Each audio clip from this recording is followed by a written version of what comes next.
So here we are for another unboxing, and today we're going to be talking about the ARRMA Kraton EXB rolling chassis. Now this is not ARRMA's first rolling chassis. They did release the Limitless last year in 2019, but of course that's a speed car. This is their first extreme bash vehicle, really aimed at those guys out there that are a little bit tired of the whole ready to run scene. They want something that's a bit tougher out of the box, and they can dump their own electrics in and just go full send down at the local BMX track or even off their homemade ramps and so forth. And this is what ARRMA have come up with, and there's quite a lot of changes that they've made here compared to the regular ready to run 6S Kraton. So without further ado, strap yourselves in, buckle up, snuggle up to a loved one if you have to, because we've got quite a lot to talk about and discuss regarding the Kraton EXB.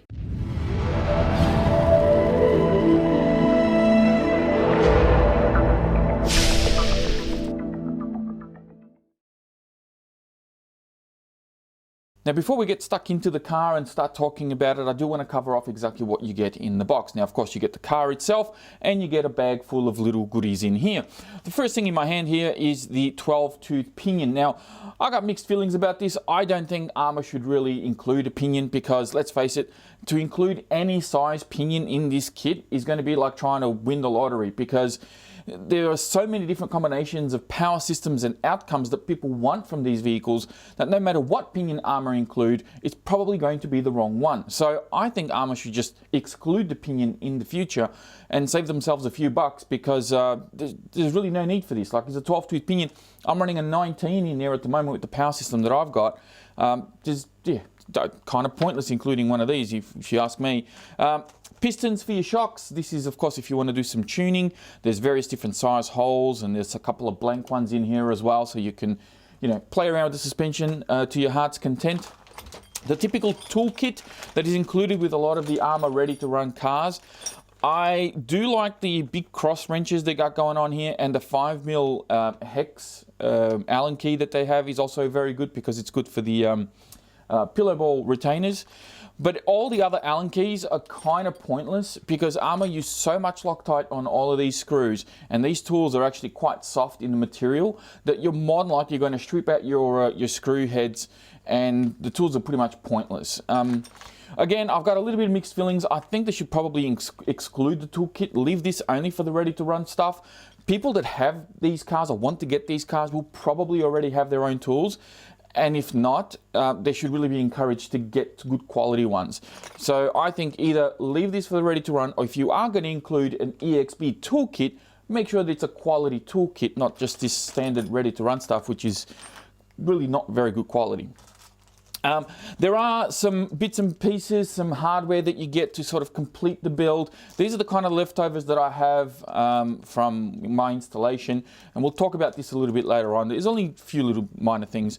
And then of course you have the user manual. There's a warranty leaflet as per usual. The user manual is pretty straightforward as per normal.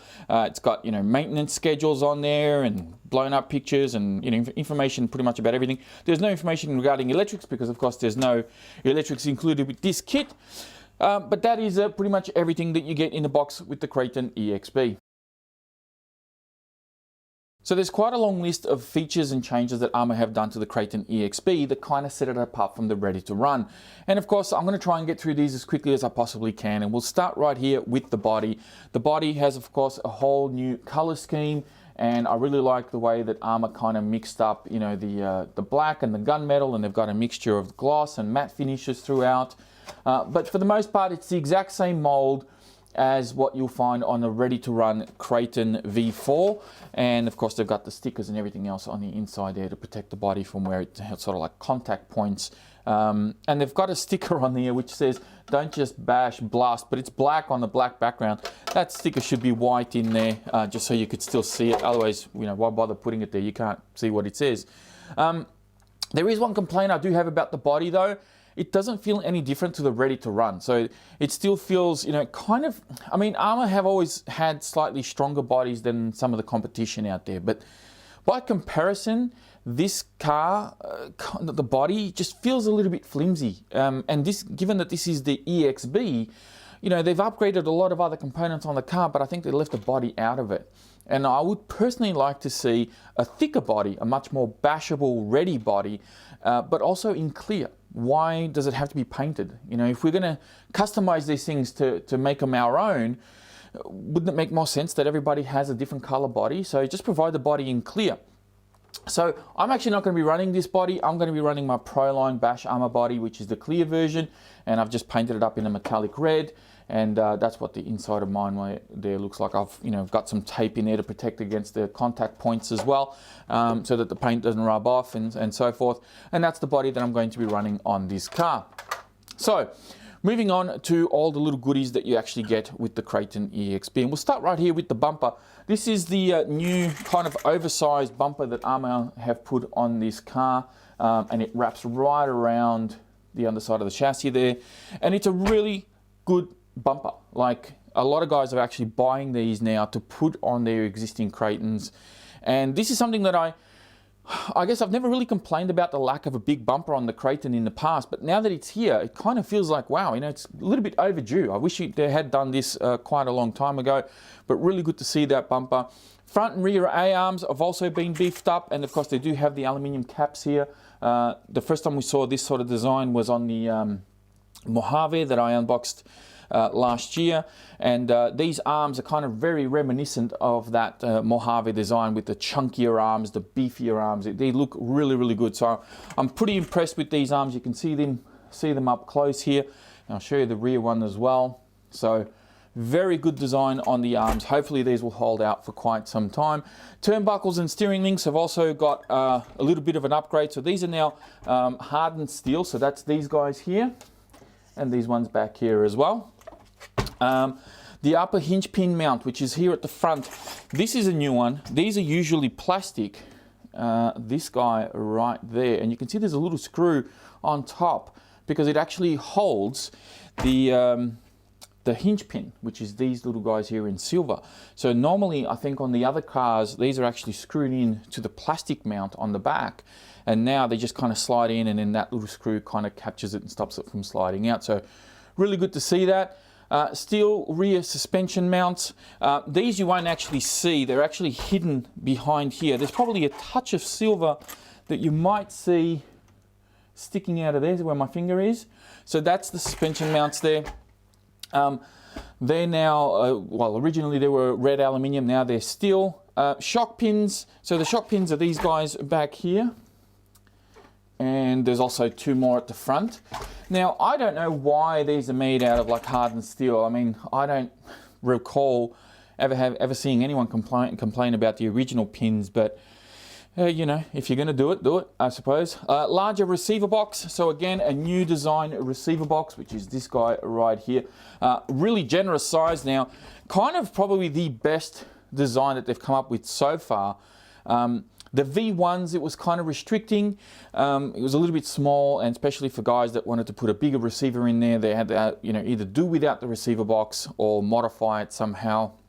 The version 2 was a different shape, but slightly bigger. And again, some of the longer receivers you wouldn't be able to fit in there. But this one is probably the best design so far because it actually follows the shape of the chassis a little bit and fills that entire area up a little bit nicer. So I really like that design, so good on them for changing that over. Center LSD diff, which is something that I'm really curious to try and see how that works.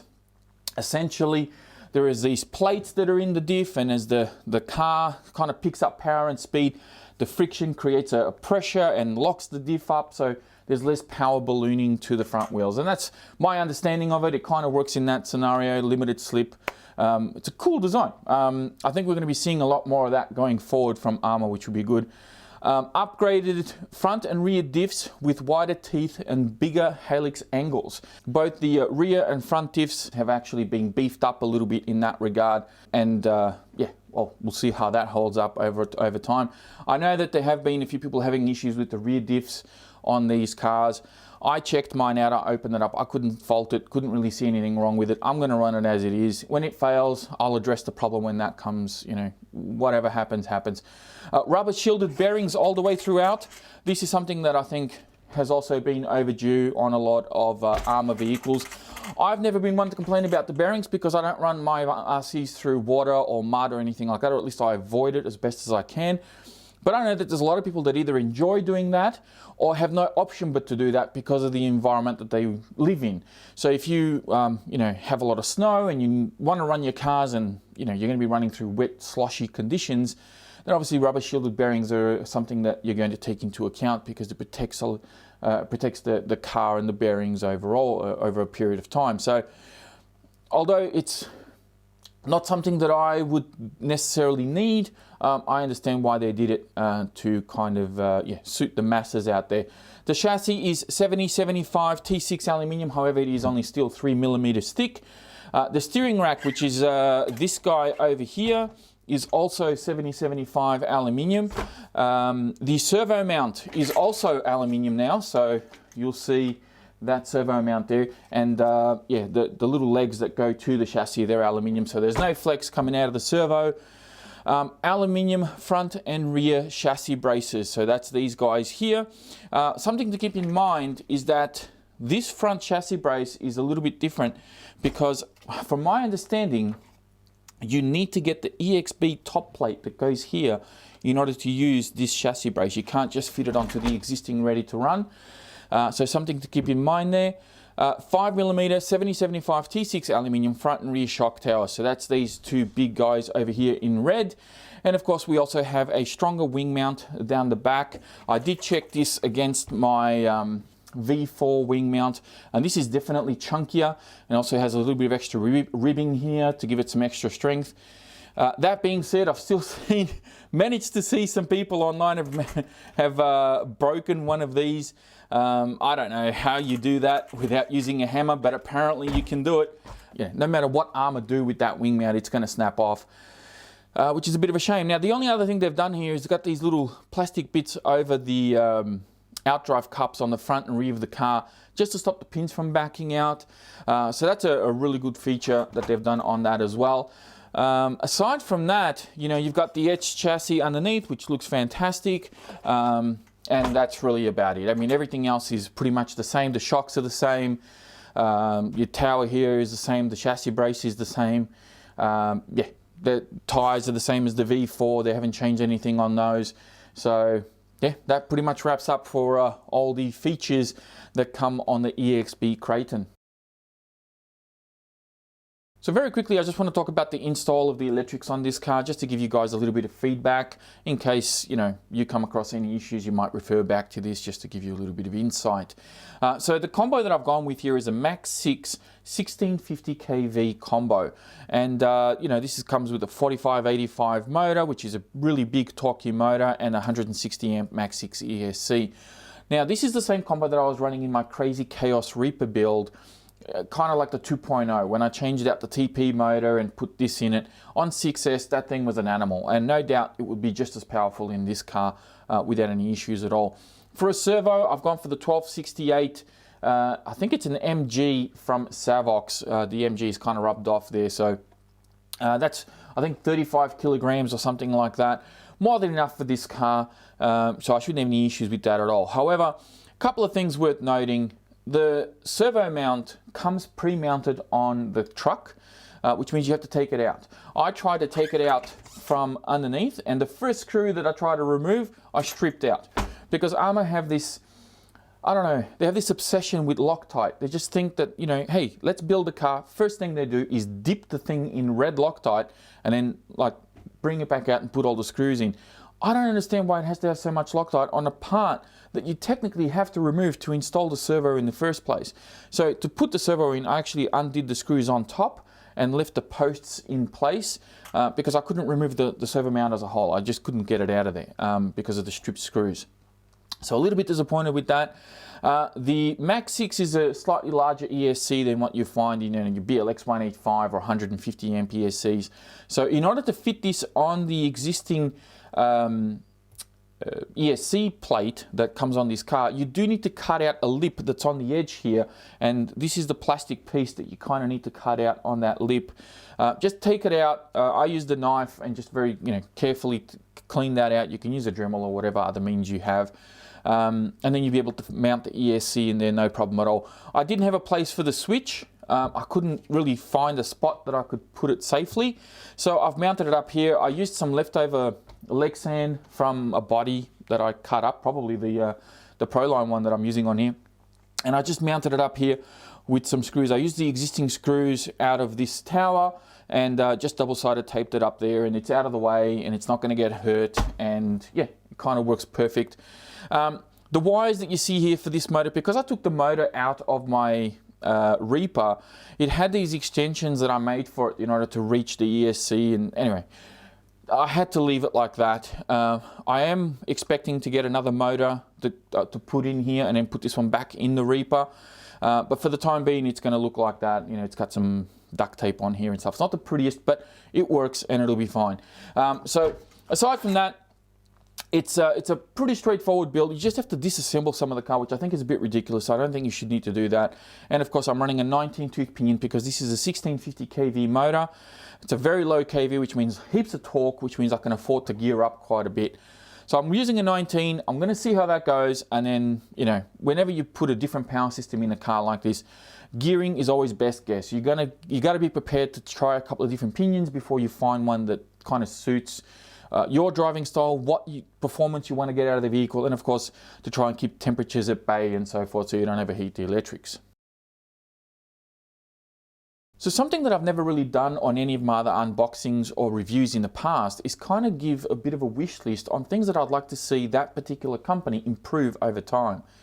Although I do say, oh, you know, this should be better or that should be stronger or whatever, I don't really list it as such. So this is my wish list for the Kraton EXB. Hardened steel outdrive cups. So these outdrive cups that you see here coming out of the front and rear diffs, and on this side here as well, and of course the rear, kind of wish those were hardened steel. I mean, they did the pins, which I think is an unnecessary upgrade on this car, but the outdrive cups I think would take priority over something like that. So I would really like to see those hardened steel or thicker drive shafts. So these are already 5mm thick, but let's face it, we've all seen people that can bend those. I think even I've bent the occasional one. Now, of course, I just take them out and I bend them back as best as I can to avoid purchasing them, but it does come, you know, if you do bend them quite a lot over time, they do fatigue, and then you do eventually have to replace them. So would like to see something a little bit better improved on an extreme bash roller. Hardened steel 4mm screws that go through the shock caps. Now the screws that I'm talking about here are these guys here. So I've seen a lot of people snap these screws clean off. Now they've done a lot of upgrades here, you know, the suspension pins, the shock towers, the chassis braces, but these screws have remained the same, and I think they need to improve this design. If anything, they should do a hardened steel captured pin system like they did with the bottom of the shock. There should be something up the top here as well to kind of really stop these from breaking off. And that goes for both the front and rear. So that's definitely an option that I'd like to see ARRMA come up with in the future. 4mm 7075 T6 aluminium chassis. Now, here's the thing.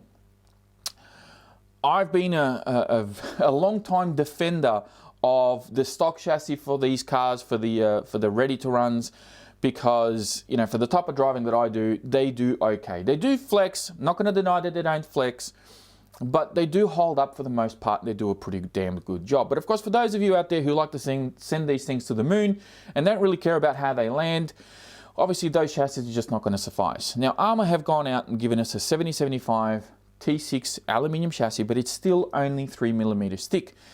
And I know that there's some people out there that are still going to be changing out these chassis, and some that already have done so. And I think ARRMA really need to step it up a little bit. If they're going to put it on an extreme brawler, maybe a 4mm chassis would be the way to go. Now, of course, this may incur a slightly higher cost, but you know, at the end of the day, it will still be cheaper than having to go out and spend money on another chassis to replace the stock one. So hopefully they'll do that and they won't rape us on the price. Extra brace on the wing mount. Now here is where I kind of address a little bit of my frustration with people breaking these wing mounts and complaining about them because they're constantly landing on them. You know, you're supposed to land the car this way, not this way. And, you know, people think that they shouldn't break. One of the designs that ARRMA came up with on the Kraton 8S is they had a kind of like an X, a cross member across here, and you know, that kind of strengthens that wing mount quite a bit. But I'm also thinking, how hard would it be to have another support come from the actual wing itself here to the shock tower? I mean, if you have just an extra brace here of some sort, and then an extra piece of plastic that comes over the top here, or screws in from the front or from the back here, you may actually not break the wing mount at all, or at the very least stop it from breaking as often as it does with some of these other guys that, you know, are constantly landing on it. So that's an idea. Would like to see some kind of redesign there to help those wing mounts staying on. Aluminium center diff support. So what I'm referring to here is this side of the diff. Oops, you can't see it, hang on. So there, that's still plastic. We have our beautiful aluminium sliding motor mount on this side, but on the other side of the diff, it's still plastic. And I think that should probably be aluminium. That's just a thought. Would like to see that happen. And of course, supply the car without mounting the servo mount or the ESC plate. As I said, a little bit frustrating trying to mount the servo on here and having all these things already installed. Like, there's no point. Why have these things pre-mounted on the car when we have to take them off anyway? Leave the ESC mount out of the car, as well as the servo mount. Leave all of that out of the car. Let the user build it up and put it together. There's no need to have that on there. It just seems a bit silly. And of course, like I said, provide a clear body for the Kraton, as well as a slightly thicker body. Something that's a little bit more bashable, that really does stand out in the durability department compared to the ready to run. I do like the design, don't get me wrong, but I think this should be a slightly different grade of plastic or Lexan on this body. And as I said earlier in the video, you know, the tools, I don't really see the need to providing tools with this car, as well as the pinion. Leave those out as well. And yeah, I think that's pretty much it for my wish list on the Kraton EXB. Now, before I go, I do want to give you my final thoughts on the Kraton EXB, at least based on my first impressions of it, and also give you a little bit of feedback regarding the entire concept of the extreme bash roller that ARRMA have got going on. Now, one of the questions that I think we should really be asking is, have ARRMA done enough with the Kraton EXB to satisfy the masses? And when I start thinking about this question, I think, well, it's not just a clear-cut yes or no, because for the majority of people, for the grander audience, I think this product will satisfy a lot of you. You know, ARRMA could have just gone to a regular ready-to-run 6S Kraton, taken out the electrics and gone, here's your roller, sort yourselves out. But they didn't do that. They paid attention to what the basher scene was doing and the type of upgrades they were doing, and they decided to develop their own and implement them into this car and go, okay, now we've got a proper roller for those guys out there that want to take it that step further. And that's a really good thing. Now, is the car perfect? No, it's not. There's definitely room for improvement here, as I mentioned in my wish list. But I think there's still going to be a percentage of people out there that are going to be pushing this car beyond its capable limits.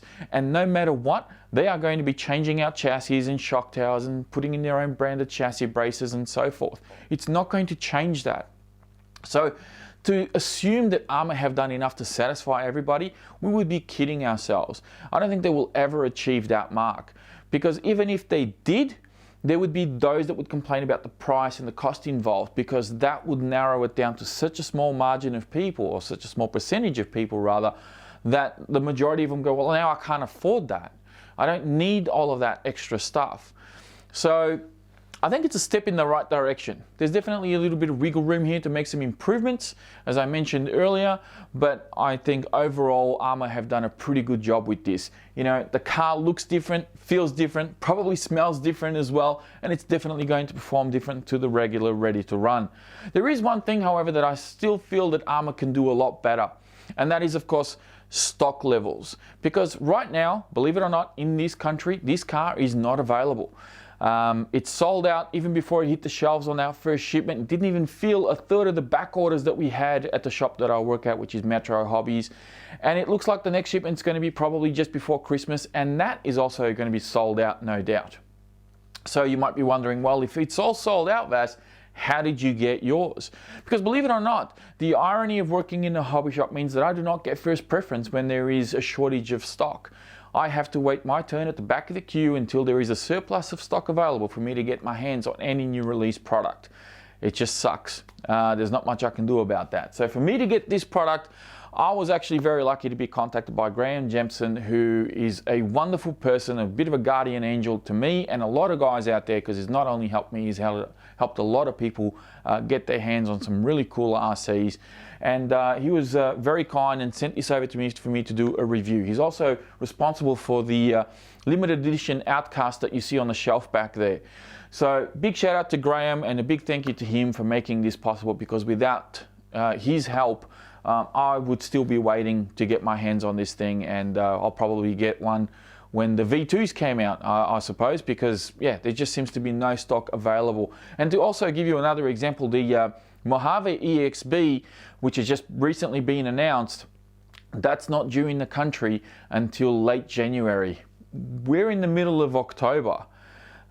So that kind of gives you an idea of how far back we are when it comes to getting stock here. And no doubt when that lands, that's all going to be sold out as well. So really unfortunate. I really hope that Horizon and ARRMA, whoever's in charge, sort this out, get some stock here, because the brand is extremely popular. It's also growing in popularity exponentially. They're creating all this hype, bringing out all these wonderful products, but we of course can't get our hands on it. And I know that I'm not the only one here in this, in Australia. There are other countries out there that are suffering from this. I just hope that Horizon or whoever, pay attention. The hobby needs to grow in other countries as well, not just your own. Yeah, make sure that there's stock for everybody going forward. Okay, so that pretty much wraps up this unboxing of the EXB Kraton. For the 3 of you left watching this, please be sure to give the video a thumbs up. Don't forget to subscribe if you are new here, and check out the video description for links to where you can pre-order one of these. Check out my social media links and any other links that I put on there for you to entertain yourselves with. Thank you all very much for watching. I really do appreciate it, and I'll be speaking to you all next time.